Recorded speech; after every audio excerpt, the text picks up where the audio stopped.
अपने पत्नी को अनुकूल कर।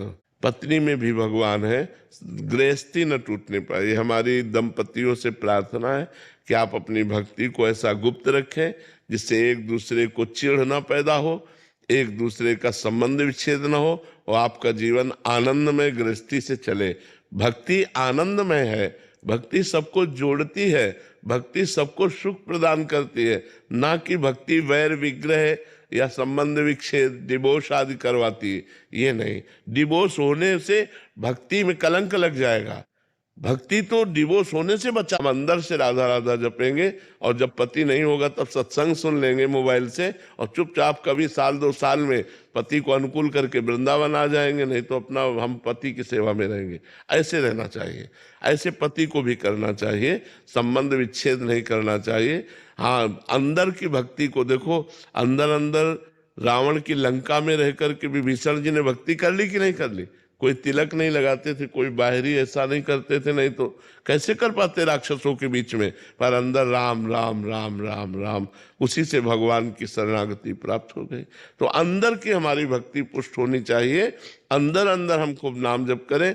अगर हमारे पति पत्नी में धर्म युक्त प्यार बना रहे तो हमारी भक्ति जय को प्राप्त हो रही है। अगर हमारी पति पत्नी में संबंध विच्छेद हो रहा है तो ये हमारी भक्ति हार गई, हमारी भक्ति हार गई, पक्का समझो। हाँ, अब यहां दूसरी बात है, अगर पति व्यभिचारी है, पर स्त्रियों से व्यभिचार करता है, तो फिर अगर पत्नी व्यभिचारी है तो फिर दूसरा कानून लागू हो जाएगा, फिर त्याग देना चाहिए, फिर संबंध विच्छेद कर देना चाहिए। अगर पत्नी अपने अधीन है तो चाहे रोज गाली दे, कभी उसको त्यागने का शब्द नहीं रहा। एक दोष पर त्यागा जा सकता है, यदि पति पर स्त्रियों से व्यभिचार करता है तो पति को त्याग देना चाहिए, और अगर पत्नी पर पुरुषों से व्यभिचार करती है तो उसका त्याग कर देना चाहिए। ये हमारे शास्त्र की आज्ञा है, और कमियों पे नहीं। लेकिन यदि वो व्यभिचारी है तो कितना भी सुंदर और धनी हो उसका त्याग कर देना चाहिए।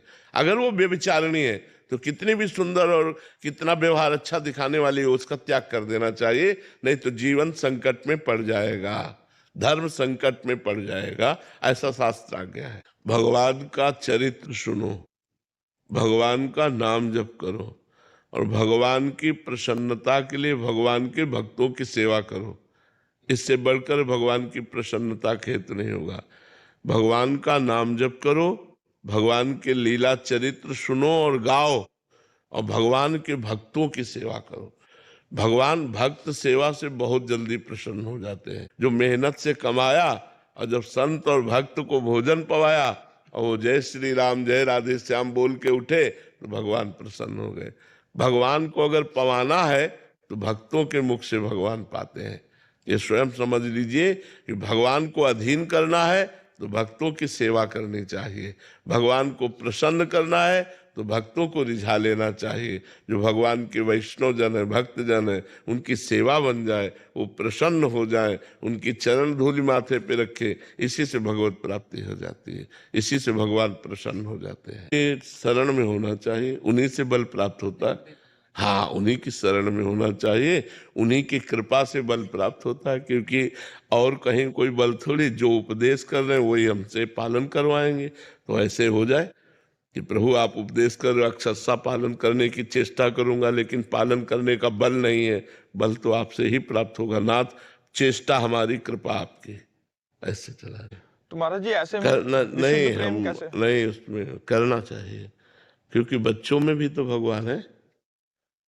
जब अपनी बेटी का श्रृंगार करो तो उस समय भावना में भर जाओ, मेरी लाडली जू।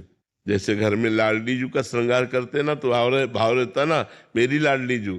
तो ऐसे बेटी का जब मान लो स्कूल भेजना है तो उसको खवा पिला के मेरी लाडली जू, लालजू, मेरा बेटा लालजू। अब कितने बढ़िया बात बन गई। हम छवि में पूजा कर रहे हैं तो भगवान, मूर्ति में पूजा कर रहे हैं तो भगवान करो, ये लाडली जू, ये मेरे लालजू, मेरे प्रिया प्रीतम, मेरे बेटा बेटी के रूप में है, मेरे प्रभु पति के रूप में है, मेरे प्रभु सास ससुर के रूप में है, उनकी सेवा करो और उसी सेवा से भगवान प्रसन्न हो जाएंगे। अब मूर्ति में तो केवल भगवान माने और चैतन्य चलते फिरते भगवानों की अवहेलना करें तो बहुत समय लग जाएगा, फिर भक्ति रंग नहीं लाएगी। रंग तो तभी लाती जब सब में भगवान को देखें। तो हम बेटा बेटी से प्यार नहीं करेंगे, मूर्ति की तरफ मुख किए बैठे हैं और रो रहे हैं मम्मी मम्मी, तो फायदा क्या हुआ? हमें मूर्ति से हटा करके नेत्र बेटा बेटी की तरफ लगाने, उनकी आवश्यकता पूर्ति करनी, उनके स्कूल भेजना, उनको पढ़ा लिखा करके संसार के योग्य बनाना, ये हमारी पूजा है।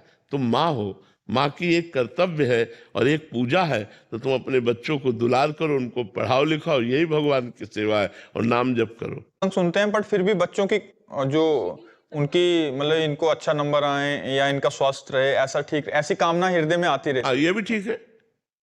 जब हम उनको भगवान मानते हैं तो अच्छे नंबर में तो आने चाहिए। हमारे पुत्र जो है ये सर्वश्रेष्ठ बनने चाहिए, ऐसी कामना माँ की तो होती है। हमारे शिष्य सर्वश्रेष्ठ बने, ऐसी गुरु की कामना होती है। हमारे शिष्य जो है वो उत्तम तपस्यावान, धैर्यवान, महान संत, सिद्ध संत बने, ये गुरु की इच्छा होती है, ऐसे माता की इच्छा होती है। ये इच्छाएं निषेध नहीं है, अच्छा है। हम ये कह रहे हैं